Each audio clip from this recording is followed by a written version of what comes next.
Good morning प्यारे बच्चों। आज हम नया चैप्टर शुरू कर रहे हैं, आनुवांशिकी जेनेटिक्स। आप जानते ही हैं या आपने देखा भी होगा कि जिस प्रकार मम्मी पापा होते हैं उसी प्रकार बच्चों में कुछ लक्षण आ जाते हैं, कुछ अपने दादा दादी के, नाना नानी के, इस तरीके से लक्षण आ जाते हैं और विभिन्नताएं आ जाती हैं। तो हम जीव विज्ञान की जिस शाखा में सजीवों के लक्षणों, विभिन्नताओं का अध्ययन करते हैं उसे हम आनुवांशिकी जेनेटिक्स कहते हैं। बच्चों, जेनेटिक्स शब्द का सबसे पहले प्रयोग किया गया था बैटसन द्वारा। तो देखते हैं हम बच्चों, आनुवांशिकी जेनेटिक्स करेंगे आज हम। लेसन नंबर 3, जीव विज्ञान बायोलॉजी की वह शाखा, वह ब्रांच जिसमें सजीवों के लक्षणों की आनुवांशिकता, कि सजीवों के लक्षण कैसे गए एक पीढ़ी से दूसरी पीढ़ी तक, तो सजीवों के लक्षणों की आनुवांशिकता एवं विभिन्नताओं का अध्ययन किया जाता है, आनुवांशिकी कहलाती है। आनुवांशिकी कहते हैं इस शाखा को। जीव विज्ञान की वह शाखा जिसमें सजीवों के लक्षणों की आनुवंशिकता एवं विभिन्नताओं का अध्ययन किया जाता है, आनुवंशिकी जेनेटिक्स कहते हैं। जेनेटिक्स, आनुवंशिकी या जेनेटिक्स। जेनेटिक्स शब्द का सबसे पहले प्रयोग किया था बैटसन ने। बैटसन साइंटिस्ट है, इन्होंने आनुवंशिकी जेनेटिक्स शब्द का क्या किया है, प्रयोग किया है। जेनेटिक्स शब्द की उत्पत्ति ग्रीक भाषा के शब्द जीन से ही जेनेटिक्स बना है। तो जेनेटिक्स शब्द की उत्पत्ति सबसे पहले ग्रीक भाषा के शब्द जीन से हुई है। देखिए बच्चों, आपको जनन के बारे में थोड़ा सा बताया था। 2 प्रकार का जनन होता है, अलैंगिक और लैंगिक। अलैंगिक जनन में एक ही जनक द्वारा होता है और लैंगिक जनन में 2 जनक भाग लेते हैं, नर और मादा। जब नर और मादा भाग लेते हैं तो 2 प्रकार के युग्मक बनते हैं, नर युग्मक और मादा युग्मक। जो मनुष्य है उसके अंदर मैंने आपको जनन की प्रक्रिया समझाई थी और उनके जननांग बताए थे। तो इसमें मैंने युग्मक भी बताए थे। तो नर युग्मक था शुक्राणु और मादा युग्मक था अंडाणु। तो सजीवों में कोई से भी सजीव हो, चाहे पेड़ पौधे हो, जीव जंतु हो, मनुष्य हो, सजीवों में लैंगिक जनन की क्रिया के समय, जब सजीवों में लैंगिक जनन की क्रिया होती है उस समय युग्मक बनेंगे, नर युग्मक और मादा युग्मक, और नर और मादा युग्मकों का संयोग होगा जिससे विभिन्न लक्षणों का, कि मां के लक्षण, पिता के लक्षण, दादा के लक्षण, दादी के लक्षण, नाना के लक्षण, नानी के लक्षण, तो विभिन्न लक्षणों का पीढ़ी दर पीढ़ी, एक पीढ़ी से दूसरी पीढ़ी में संचरण होता रहता है। एक पीढ़ी से दूसरी पीढ़ी में जाते रहते हैं लक्षण, और इन लक्षणों को ही, जो एक पीढ़ी से दूसरी पीढ़ी में जाते हैं, इन लक्षणों को ही हम क्या कहते हैं, आनुवांशिक लक्षण कहते हैं। क्या कहेंगे बच्चों, आनुवांशिक लक्षण। सजीवों में लैंगिक जनन की क्रिया के समय युग्मकों द्वारा विभिन्न लक्षणों का पीढ़ी दर पीढ़ी संचरण होता रहता है और इन लक्षणों को आनुवांशिक लक्षण कहते हैं। ये जो आनुवांशिक लक्षण हैं वो जनक पीढ़ी से संतति पीढ़ी में जाते हैं। जनक पीढ़ी से कहां जाएंगे, माता पिता से कहां जाएंगे, संतान में जाएंगे। तो आनुवांशिक लक्षणों का जनक पीढ़ी से संतति पीढ़ी में संचरण ही वंशागति के एक वंश से दूसरे वंश में जा रहे हैं, वंशागति या हेरिडिटी कहलाता है। बच्चों आप इसे नोट कर लीजिए।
तो जीव विज्ञान की वह शाखा जिसमें सजीवों के लक्षणों की आनुवांशिकता एवं विभिन्नताओं का अध्ययन किया जाता है आनुवंशिकी कहलाती है। आनुवंशिकी या जेनेटिक्स कहते हैं।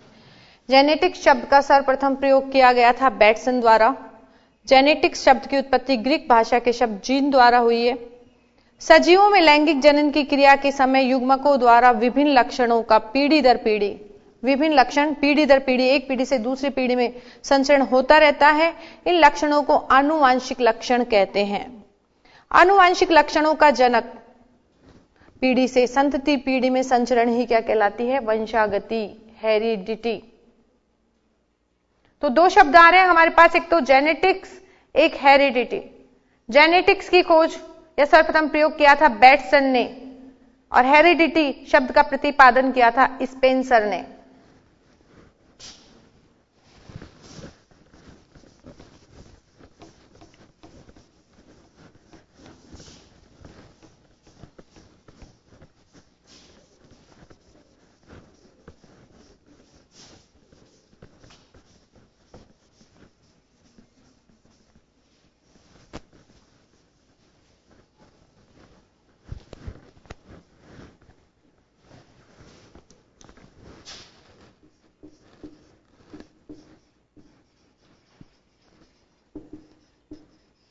हेरिडिटी शब्द का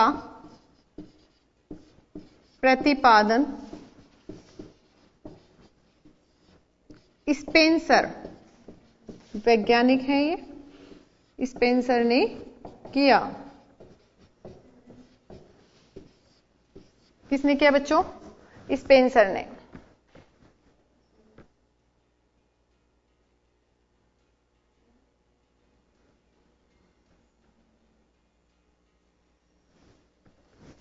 देखिए अभी लैंगिक जनन देखा था, तो जब लैंगिक जनन होता है तो लैंगिक जनन के दौरान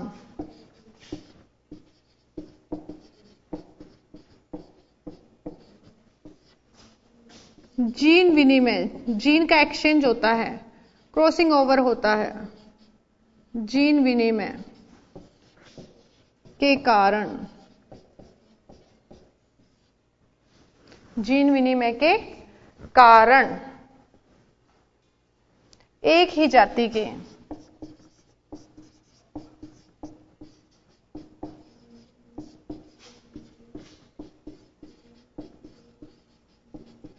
विभिन्न सदस्यों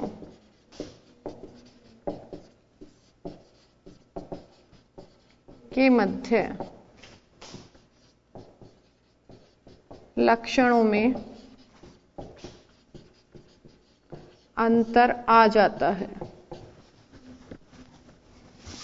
कोई बच्चा काला है, कोई गोरा है, कोई लंबा है, कोई बौना है। ऐसे ही पशुओं में देखें तो कोई जैसे भैंस का ही बच्चा लें तो कोई तो दूध ज्यादा देती है, कोई कम देती है। तो ये क्या होते हैं कि विभिन्न सदस्यों के मध्य लक्षणों में अंतर आ जाता है।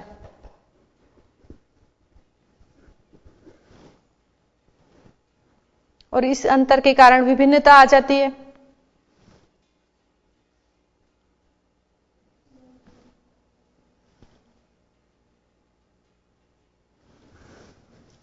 हम लिख सकते हैं जिससे परस्पर विभिन्नताएं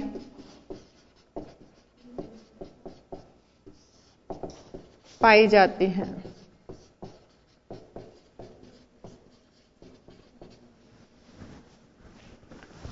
किस वजह से बच्चों? जीन विनिमय होता है और जीन विनिमय के कारण एक पीढ़ी से दूसरी पीढ़ी तक क्या होता है? विभिन्न लक्षणों की संचरण होता है और उनमें जो एक ही जाति के सदस्य हैं, विभिन्न सदस्य हैं, उनके मध्य लक्षणों में अंतर आ जाते हैं, उनके परस्पर विभिन्नताएं आ जाती हैं।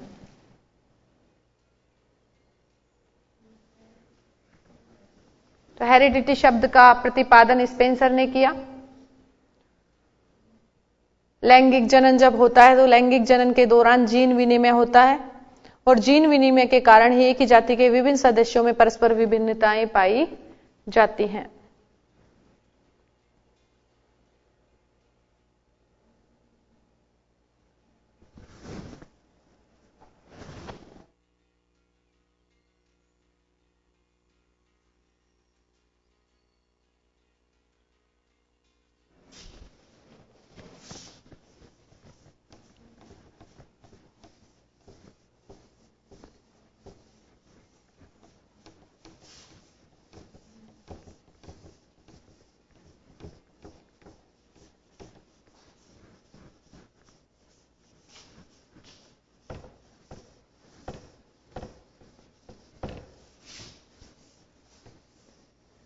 तो हेरिडिटी शब्द का प्रतिपादन किसने किया? स्पेंसर।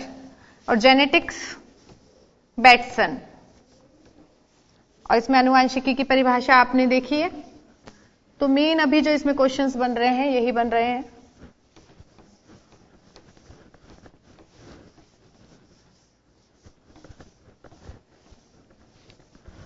ग्रेगर जॉन मेंडल का नाम आपने सुना होगा। अब हमारा नेक्स्ट टॉपिक है मेंडलवाद।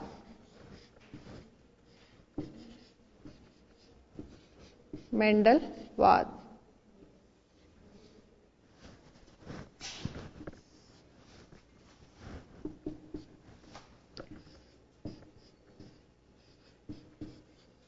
ग्रेगर जॉन मेंडल को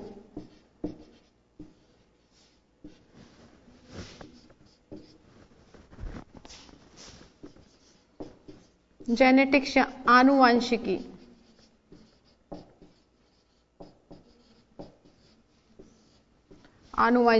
का जनक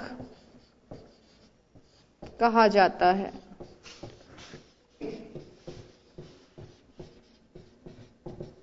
तो आनुवंशिकी का जनक कौन है बच्चों? मेंडल।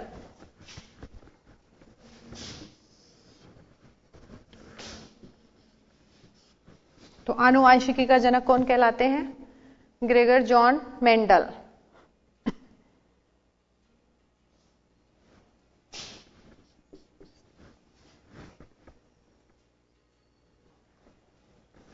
मेंडल ने सर्वप्रथम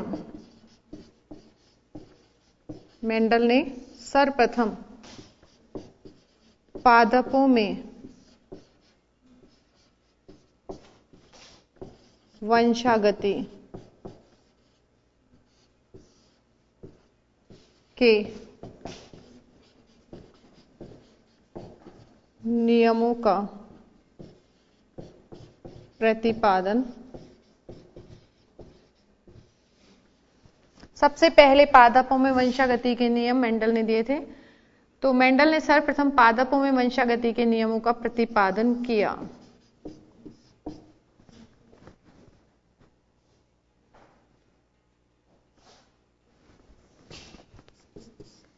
मेंडल ने क्या किया बच्चों? सबसे पहले मेंडल ने उद्यान मटर पर 7 वर्ष तक संकरण के प्रयोग किए। 7 साल तक लगातार तक मेंडल ने क्या किया? उद्यान मटर पर 7 वर्ष तक उद्यान मटर पर संकरण के प्रयोग किए।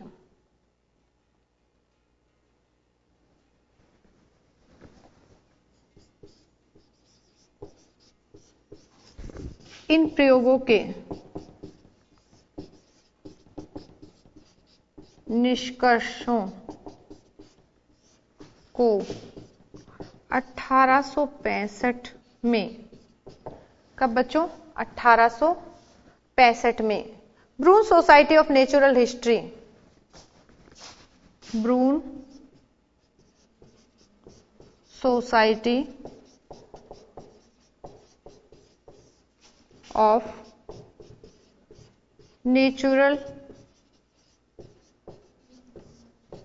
हिस्ट्री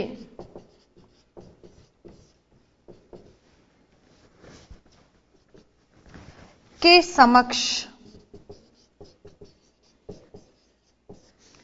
मेंडल ने क्या किया? 7 वर्षों तक उद्यान मटर पर संकरण के प्रयोग किए और प्रयोग करने के बाद जो निष्कर्ष निकले 1865 में, उन्होंने क्या किया? ब्रून सोसाइटी ऑफ नेचुरल हिस्ट्री के समक्ष शोध पत्र के रूप में प्रस्तुत किया। ये जो निष्कर्ष निकले हैं उनको ब्रून सोसाइटी ऑफ नेचुरल हिस्ट्री के समक्ष शोध पत्र, रिसर्च करते हैं ना बच्चों, शोध पत्र के रूप में प्रस्तुत किया।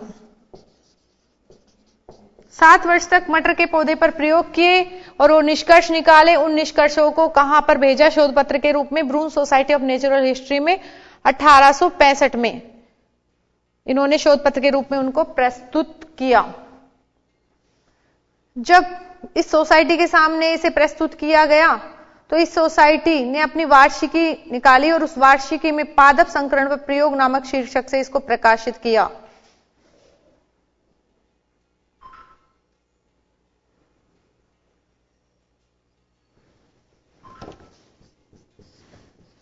इस सोसाइटी पत्रिका निकलती थी बच्चों, तो इस सोसाइटी की वार्षिकी में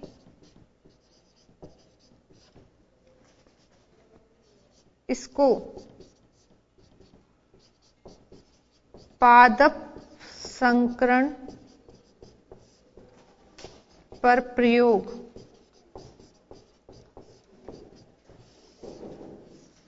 शीर्षक के नाम से, ये शीर्षक बनाया, शीर्षक के नाम से प्रकाशित किया।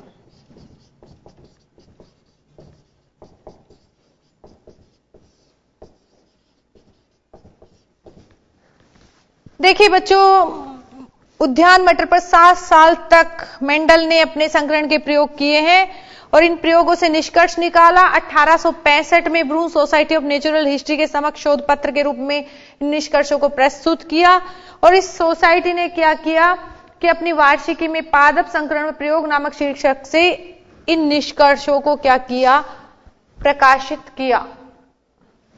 तो ये मेंडल ने आनुवंशिकी की खोज की थी। आनुवंशिकी का जनक कहा जाता है मेंडल को, और मेंडल ने ही क्या किया? पादपों में वंशागति के नियमों का प्रतिपादन किया। सबसे पहले उद्यान मटर पर 7 वर्ष तक प्रयोग किए और 1865 में Brunn society of natural history के समक्ष अपना शोध पत्र प्रस्तुत किया। और इस जो सोसाइटी है इसने क्या किया? वार्षिकी निकाली अपनी और पादप संकरण पर प्रयोग नामक शीर्षक से इसको प्रकाशित किया। किसको? मेंडल के निष्कर्षों को। बच्चों अभी वक्त तो चला है ब्रेक का, ब्रेक के बाद फिर मिलते हैं।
ब्रेक के बाद स्वागत है बच्चों आपका।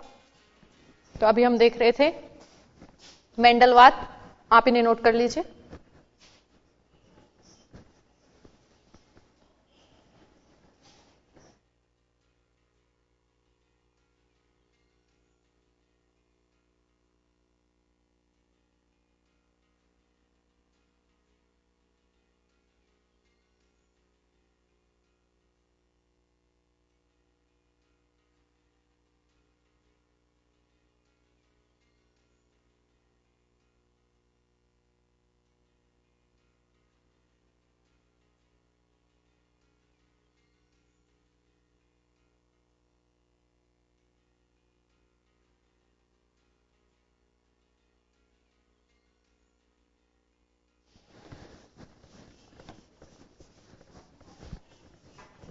तो मेंडल ने क्या किया कि ये प्रयोग किए, प्रेक्षण किए, निष्कर्ष निकाले और इन निष्कर्षों को मिलाकर नियम दिए जिन्हें आनुवंशिकता का नियम कहते हैं। और इन्हीं आनुवंशिकता के नियमों को क्या कहते हैं, जो इनका प्रतिपादन किया, इसी को ही क्या कहते हैं, मेंडलवाद।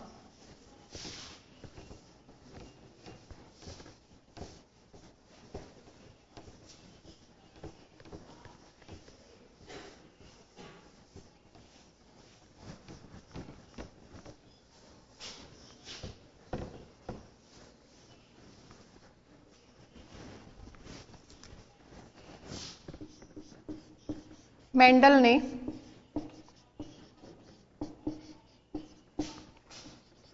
आनुवंशिकता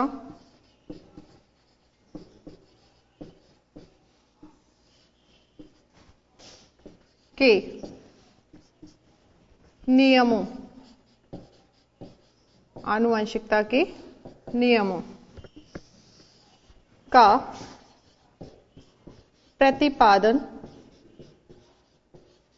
प्रतिपादन किया, जिन्हें मेंडलवाद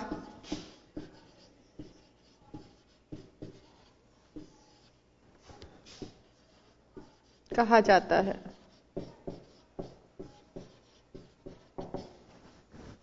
तो मेंडल ने क्या किया है, आनुवंशिकता के नियम दिए हैं और इन आनुवंशिकता के नियमों का प्रतिपादन किया है, इसीलिए इन आनुवंशिकता के नियमों को ही मेंडलवाद कहा जाता है।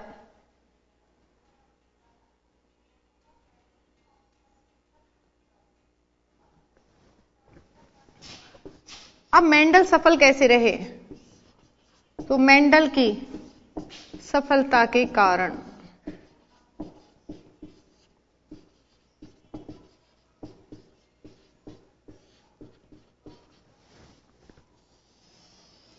नेक्स्ट क्या देखते हैं हम बच्चों? बच्चों ये जो मैं आपको लिखवाती हूँ, नोट्स बना के अपनी कॉपी में नोट किया कीजिए और इन्हीं को आपको याद भी करना है। अब हम देख रहे हैं मेंडल की सफलता के कारण। तो इसका पहला, मेंडल ने एक समय में एक ही लक्षण की वंशागति का अध्ययन किया। एक समय में एक ही लक्षण लिया था मेंडल ने, ऐसा नहीं है कि एक समय में दो दो लक्षण, तीन तीन लक्षण ले लिए, नहीं, तब तो कंफ्यूज हो जाते। तो उन्होंने एक समय में एक ही लक्षण लिया, यही इनका मेन कारण था सफलता का। तो मेंडल ने एक समय में एक ही लक्षण की वंशागति का अध्ययन किया। दूसरा क्या था बच्चों? मेंडल ने अपने संकरण, जो संकरण कराए थे पौधों में, संकरण के प्रयोगों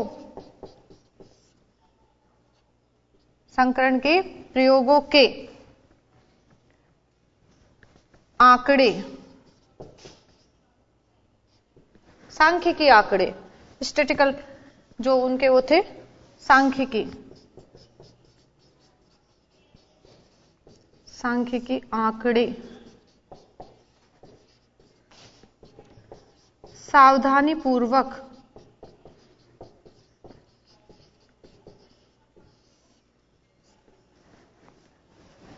मेंडल ने अपने संकरण के प्रयोगों के जो सांख्यिकी आंकड़े थे, जितने भी आंकड़े थे, सभी आंकड़ों का सावधानी पूर्वक क्या किया? विश्लेषण किया। मेंडल ने अपने संकरण के प्रयोगों के सभी आंकड़ों का सावधानी पूर्वक सांख्यिकी विश्लेषण किया। एनालिसिस भी करते रहे वो, अपने संकरण के प्रयोगों का विश्लेषण किया, एनालिसिस विश्लेषण करते रहे। तो दूसरा कारण यह था उनकी सफलता का कि मेंडल ने अपने संकरण के प्रयोगों के सभी जितने भी आंकड़े इकट्ठे किए थे, सभी आंकड़ों को सावधानी पूर्वक उनका विश्लेषण किया, सांख्यिकी विश्लेषण किया।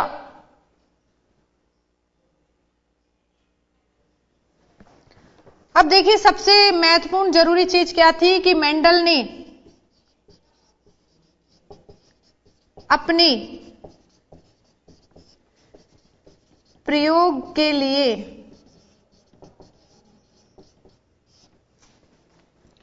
सावधानी पूर्वक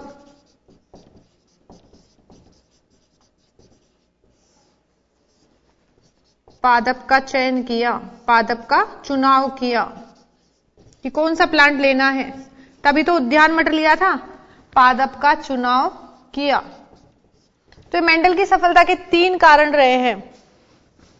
मेंडलवाद किसे कहते हैं कि मेंडल ने आनुवंशिकता के नियमों का प्रतिपादन किया, इनको तो मेंडलवाद कहा गया। किनको? आनुवंशिकता के नियमों को क्या कहा गया? मेंडलवाद। अब मेंडल की सफलता के क्या कारण रहे हैं? 3 कारण रहे हैं बच्चों मेंडल की सफलता के। एक समय में एक ही लक्षण की वंशागति का अध्ययन किया है इन्होंने, और अपने संकरण के प्रयोगों के जितने भी आंकड़े थे सभी को इकट्ठे किए और उनका विश्लेषण किया। तो सभी आंकड़ों का सावधानी पूर्वक सांख्यिकी विश्लेषण किया। मेंडल ने अपने प्रयोग के लिए पादप का चुनाव भी सावधानी पूर्वक किया, यानी कि मेंडल ने अपने प्रयोग के लिए सावधानी पूर्वक पादप का चुनाव किया कि कौन सा प्लांट लेना है। नोट कीजिए बच्चों।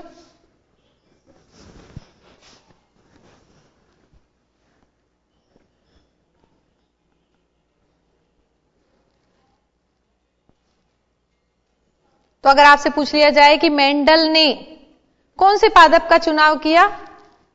उद्यान मटर का।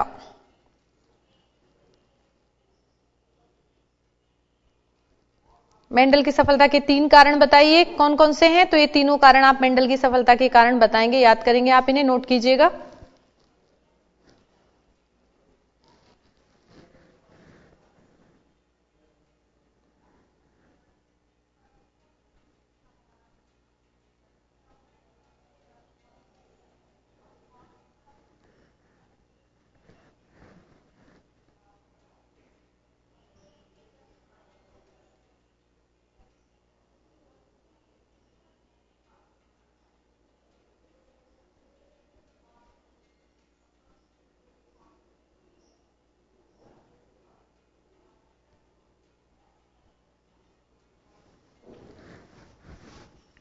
तो ये मेंडल की सफलता के कारण रहे हैं।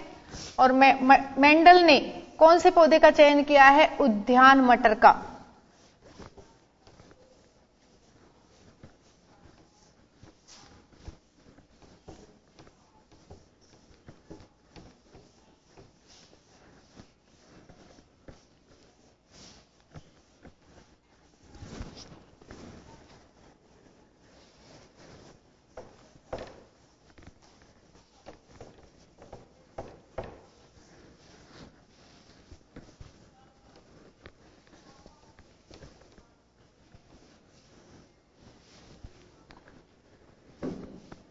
तो बच्चों नेक्स्ट टॉपिक देखते हैं,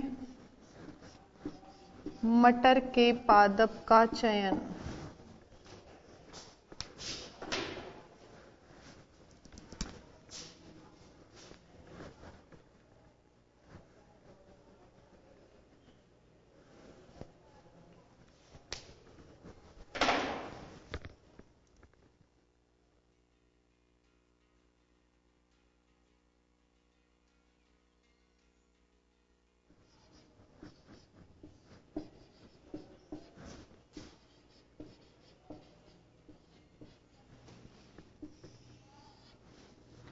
मेंडल ने कौन से पादप का चयन किया बच्चों? उद्यान मटर का।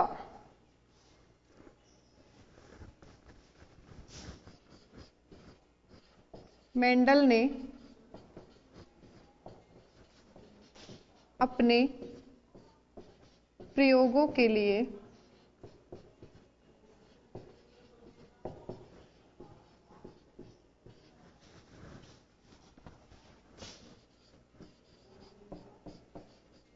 उद्यान मटर का चयन किया। देखिए बच्चों, थोड़ा सा आपके सामने बताना चाहती हूं क्यों किया। एक तो मटर का पौधा 1 वर्ष में ही फल दे देता है, तो 1 वर्षीय प्लांट है, 1 वर्षीय पादप है, इसलिए ज्यादा समय खराब नहीं हुआ, तो शीघ्र ही क्या हुए, निष्कर्ष निकले, प्रयोग हुए। एक तो ये कारण रहा। दूसरा, मटर के पौधे में द्विलिंगी पुष्प पाए जाते हैं। द्विलिंगी का मतलब समझते हैं बच्चों कि जिसमें नर और मादा एक ही पुष्प में हो, नर और मादा युग्मक किसमें हो, एक ही पुष्प में हो। आपको पता है पादपों में जो पादप का जो नर युग्मक है उसे क्या कहते हैं बच्चों?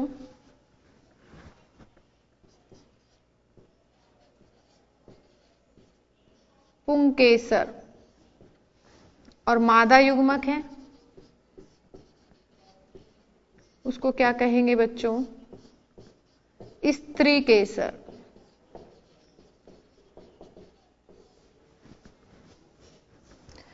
एक हम प्लांट की संकल्पना करते हैं कि एक प्लांट है और जैसे गुड़हल का ही ले लेते हैं, तो इसमें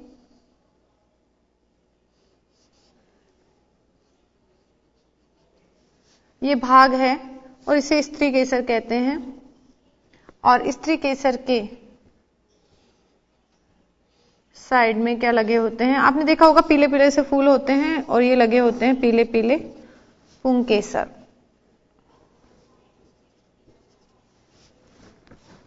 और फिर यहां पर तो आगे पत्तियां, ठीक है, यानी कि दल और बाह्य दल,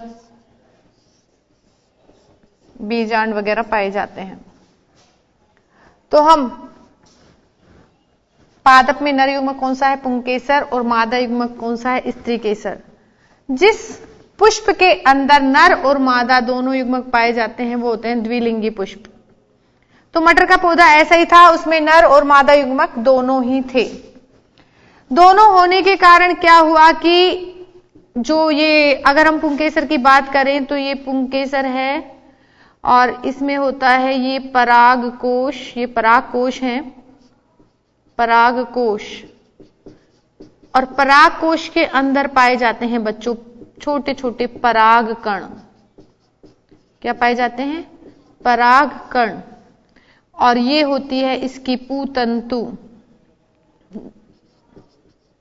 इस तरीके से होता है ये पुंकेसर। ये पुंकेसर की संरचना इस टाइप की होती है।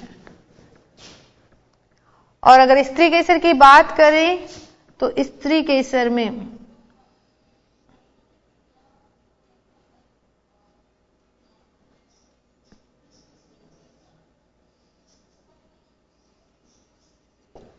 यहां पर ये कहलाता है वर्तिकाग्र। ये हिस्सा स्त्री केसर का वर्तिकाग्र, जिसपे परागकण आके गिरते हैं, ये होती है वर्तिका। एक नली जैसी, पाइप जैसी संरचना होती है। और यहां पर ये होता है अंडाशय। और ये किसकी संरचना है बच्चों? स्त्री केसर।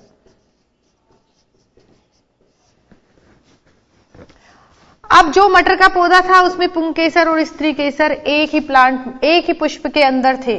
तो क्या फायदा था इसके? 2 फायदे थे। देखिए, एक तो फायदा ये था कि इसमें स्वपरागण हो सका, कि ये परागकण गिर गए कहां पर? उसी पुष्प की वर्तिकाग्र पर। कैसे? उन्होंने क्या किया मेंडल ने कि इसको पॉलिथीन से ढक दिया जिससे कि पर परागण ना हो। पॉलिथीन से ढक दिया और पर परागण ना हो, तो इसके जो पुंकेसर थे उससे परागकण कहां गिर गए? उसी पुष्प की वर्तिकाग्र पर गिर गए, जिससे कि स्वपरागण हुआ। स्वपरागण यानी कि उसी के पराग कणों का उसी पुष्प के वर्तिका पर गिरना। जिस पुष्प का स्त्री केसर है, वर्तिका है, उसी पर उसी पुष्प के क्या गिर जाएं? परागकण गिर जाएं तो होता है स्वपरागण। तो मटर के पौधे में एक तो इजीली क्या हो पाया, मेंडल क्या कर पाए? स्वपरागण कर पाए, क्योंकि एक ऐसा है द्विलिंगी पुष्प है। दूसरे में क्या किया मेंडल ने कि जैसे कि ये फ्लावर है मटर का और यहां पर ये स्त्री केसर है और ये क्या थे? पुंकेसर थे। उन्होंने क्या किया कि इस पुष्प के पुंकेसरों को हटा दिया। इस फूल पर स्त्री केसर तो रहने दिया और पुंकेसरों को क्या किया? हटा दिया। किसने? मेंडल ने। और पुंकेसरों को पुष्प पे से हटाना कहलाता है विपुंसन। क्या कहलाता है? विपुंसन। तो यहां से क्या किया? पुंकेसरों को हटा दिया, यानी कि विपुंसन कर दिया। अब क्या हुआ? इससे स्वपरागण रुक गया, स्वपरागण नहीं हुआ। तो अब दूसरे पौधे के पुष्प से यहां पर आकर गिरे परागकण। कहां से गिरे? दूसरे से। और जब विपुंसन कर दिया, दूसरे पौधे से परागकण गिरे, तो इसे बोला परपरागण। तो मेंडल इजीली द्विलिंगी पुष्प होने के कारण इजीली क्या कर पाए? स्वपरागण और परपरागण कर पाए।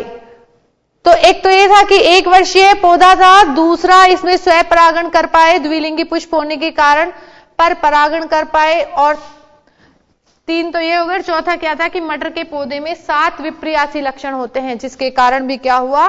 मटर के पौधे का चयन करना उनके लिए उचित रहा।